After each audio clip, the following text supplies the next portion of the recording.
সিদ্ধেশ্বরী মন্দির থেকে সোজা সিদ্ধেশ্বর মন্দিরের মোড়ে এসে ঠিক বাজার থেকে বাঁ দিকে টার্ন নিয়ে কয়েকটা বাড়ি পরেই চোখে পড়বে এই মন্দিরটি। এই মন্দিরটি হচ্ছে গোপালজির মন্দির বা গোপাল বাবার আশ্রম। 1766 খ্রিস্টাব্দে রাজা ত্রিলোকচাঁদ রায়ের আমলেই এই মন্দিরটি নির্মিত হয়। আর এই মন্দিরে অপূর্ব কারুকাজ এবং অপূর্ব শিল্প নৈপুণ্যতা আপনাদেরকে মন্ত্রমুগ্ধ করে দেবে।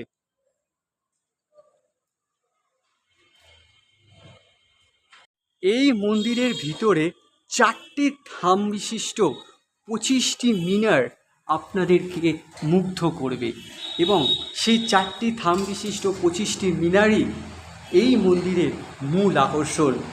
এবং দেয়ালে দেয়ালে পরিবেষ্টিত হয়েছে টেরাকোটার অপূর্ব কাজ। শুধু ভিতরেই নয়, ভিতরের অংশ এবং আপনাদের যদি দেখাই এই বাইরের অংশতেও আছে টেরাকোটার কাজ। এবং টেরাকোটার এই কাজের ছত্রে ছত্রে লেখা আছে কিছু ঐতিহাসিক নিদর্শন বা কিছু ঐতিহাসিক গল্পকথা। বলেছিলাম না, এই অঞ্চল, এই অম্বিকা কালনা অঞ্চলের ছত্রে ছত্রে আছে জ্বলন্ত কিছু ইতিহাস। আর সেই সব ইতিহাসের নিদর্শনই বয়ে বেড়াচ্ছে এইসব মন্দিরগুলি। যে মন্দিরগুলির ইতিহাস আজও আমাদেরকে টানে এই অম্বিকা কালনা এরিয়াতে।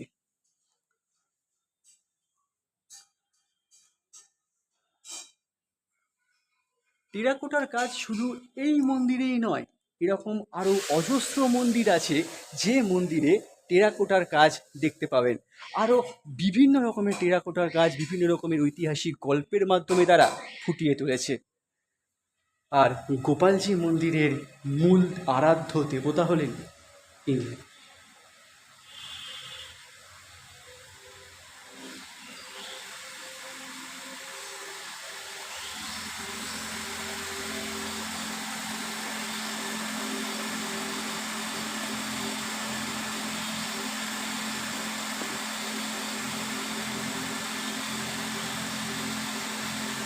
গোপাল মন্দির, এই গোপাল মন্দিরকে রেখে ঠিক বাঁদিকের দরজাটা ধরলেই যাওয়া যায় রাস মন্দিরে, অর্থাৎ যেখানে রাসের উৎসব হয়।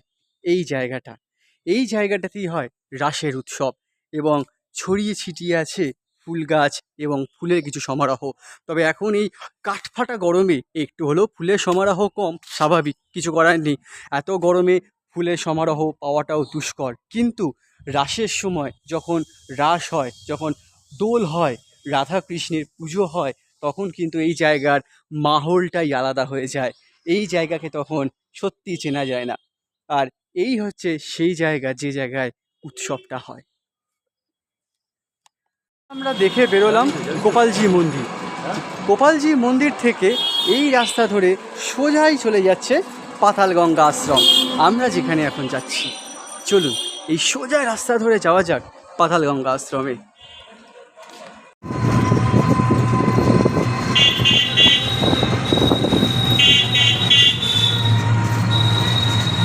রাস্তা ধরে আমরা যখন সিদ্ধেশ্বরী মন্দির থেকে গোপালজির মন্দির দেখলাম, গোপালজির মন্দির থেকে আমরা সোজা রাস্তা দিয়ে বাঁ দিকে টার্ন নিয়ে এই সোজা রাস্তায় এলাম। আবার এই রাস্তা ধরে সোজা যাব আমরা পাতালগঙ্গা আশ্রমে। আর পাতালগঙ্গা আশ্রমের এই যে রাস্তাটা, গোপালজির মন্দির থেকে আপনারা যখন আসবেন তখন কিন্তু টোটো করে নেবেন। 10 টাকা লাগবে, বেশি না। 10 টাকার বিনিময়ে টোটো করে আসবেন। কেউ হাঁটার রিস্ক নেবেন না, কারণ পায়ে হেঁটে 15 থেকে 20 মিনিট লাগবে। আর টোটো করে মিনিট খানেকের মধ্যেই চলে আসবেন এই পাতালগঙ্গা আশ্রম। আর পাতালগঙ্গা আশ্রম কিন্তু নাম নয়, পাতালগঙ্গা একটা একটা ঐতিহাসিক জিনিস বলে পাতালগঙ্গা নামে নামাঙ্কিত হয়ে গেছে। এটি ভগবান দাস মহারাজের স্মৃতি বিজড়িত আশ্রম, যা বর্তমানে ব্রহ্মদেবের আশ্রম নামে পরিচিত। কিন্তু লোকমুখে পাতালগঙ্গার আশ্রম নামে পরিচিত হলেও এটি কিন্তু ভগবান দাস মহারাজের স্মৃতি বিজড়িত মন্দির। আর এইখানেই পূজিত হন গৌর এবং নিতাই। এই যে পাশাপাশি দুটি মূর্তি দেখছেন, এই দুটি মূর্তি কিন্তু গৌর এবং নিতাইয়ের।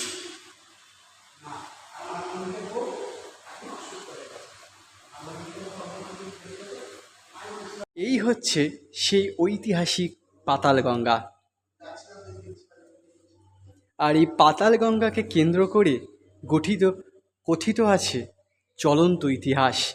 কথিত আছে ভগবান মহারাজ, যিনি যার স্মৃতি বিজড়িত এই আশ্রমটি, সেই ভগবান মহারাজ ছিলেন সিদ্ধ পুরুষ।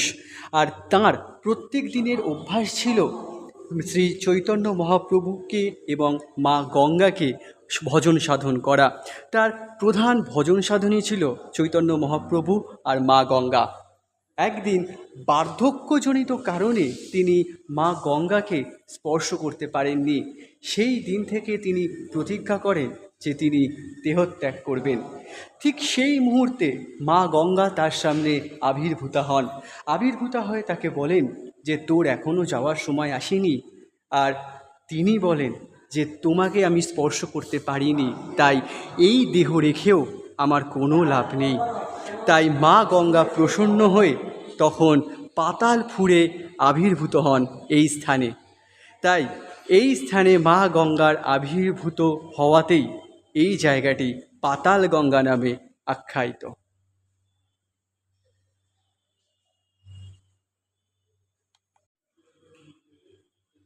আর এই স্থানে আছে ভগবান মহারাজের সমাধি।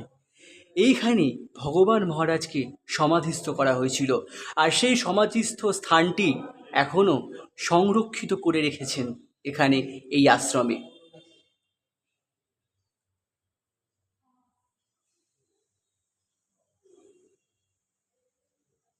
এই আশ্রমের দেওয়ালে দেওয়ালে ফুটে উঠেছে ভগবান মহাপ্রভুর এবং শ্রী চৈতন্য মহাপ্রভু রাধা কৃষ্ণের কিছু ছবি। সেখানে অর্জুন আছেন, সেখানে রামকৃষ্ণ আছেন, সেখানে আরও বেশ কিছু চিত্রের দ্বারা ফুটিয়ে তুলেছে এই আশ্রমের দেওয়াল। আর এই আশ্রমে শ্রী চৈতন্য মহাপ্রভুকে পূজিত করা হয়। তার কারণ কথিত আছে শ্রী চৈতন্য মহাপ্রভু এই কালনা শহরে এসেছিলেন দুবার। আর শ্রী চৈতন্য মহাপ্রভু ছিলেন যুগাবতার। আর সেই যুগাবতারকে এই কালনা শহরে প্রসিদ্ধ করা হয়েছিল। আর সেই মহাপ্রভু এবং তার সহকারী নিত্যানন্দ মহাপ্রভু, এই দুজনের নামানুসারে এই কালনা শহরেই আছে দুটি মন্দির, মহাপ্রভু মন্দির আর শ্রী নিত্যানন্দ মহাপ্রভু মন্দির। আর এই দুজনকেই গৌর এবং নিতাই নামে আখ্যায়িত করা হয়।